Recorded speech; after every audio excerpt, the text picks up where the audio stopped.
ಬೆಳಗಾವಿ ಗಡಿಯಲ್ಲಿ 400 ಕೋಟಿ robbery ಕೇಸ್ಗೆ twist ಮೇಲೆ ಟ್ವಿಸ್ಟ್ ಸಿಗ್ತಾ ಇದೆ. ಈ ಒಂದು ಪ್ರಕರಣ ರಾಬರಿ ಆಗಿರುವಂತಹ 400 ಕೋಟಿ ಪವರ್ಫುಲ್ ರಾಜಕಾರಣಿಗೆ ಸೇರಿದ್ದ 400 ಕೋಟಿಯನ್ನ ಎಕ್ಸ್ಚೇಂಜ್ ಮಾಡೋದಕ್ಕೆ ಕೊಂಡೊಯ್ಯಲಾಗ್ತಾ ಇತ್ತಾ? ಎಲ್ಲಿಗೆ ಕೊಂಡೊಯ್ಯಲಾಗ್ತಾ ಇತ್ತು? ಡೀಟೇಲ್ಸ್ ನಿಮ್ಮ ಮುಂದೆ.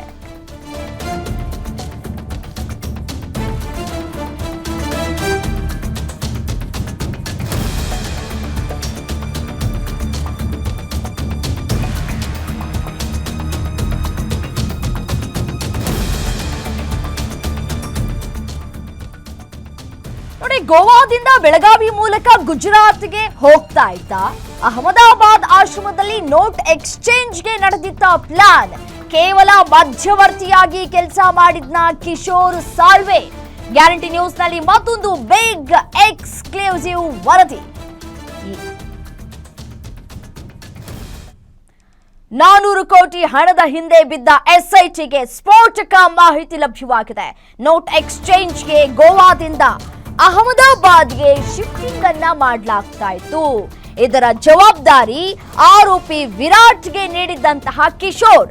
ವಿರಾಟ್ ಹುಡುಗರಿಂದ ಹಣ ಸಾಗಾಟದ ವೇಳೆ ಕಂಟೈನರ್ ಮಿಸ್ಸಿಂಗ್ ಆಗಿದೆ. ಎಲ್ಲಿ ಹೋಯ್ತು ಕಂಟೈನರ್? ಈಗ ಎಲ್ಲಿದೆ? ಸದ್ಯಕ್ಕಿರುವಂತಹ ಯಕ್ಷ ಪ್ರಶ್ನೆ. ಆರೋಪಿ ವಿರಾಟ್ನ ಹುಡುಗರು ಕೂಡ ಹಣದ ಸಮೇತ ಮಿಸ್ಸಿಂಗ್ ಆಗಿದ್ದಾರೆ.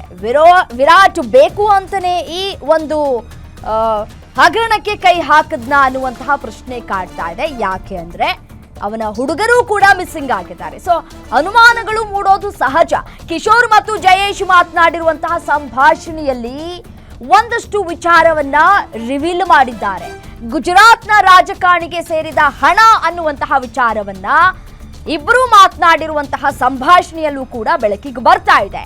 ಮಹಾರಾಷ್ಟ್ರದಲ್ಲಿ ಹಲ್ಚಲ್ ಸೃಷ್ಟಿಸಿದ ವಾಟ್ಸಪ್ ಕಾಲ್ ಸಂಭಾಷಣೆ.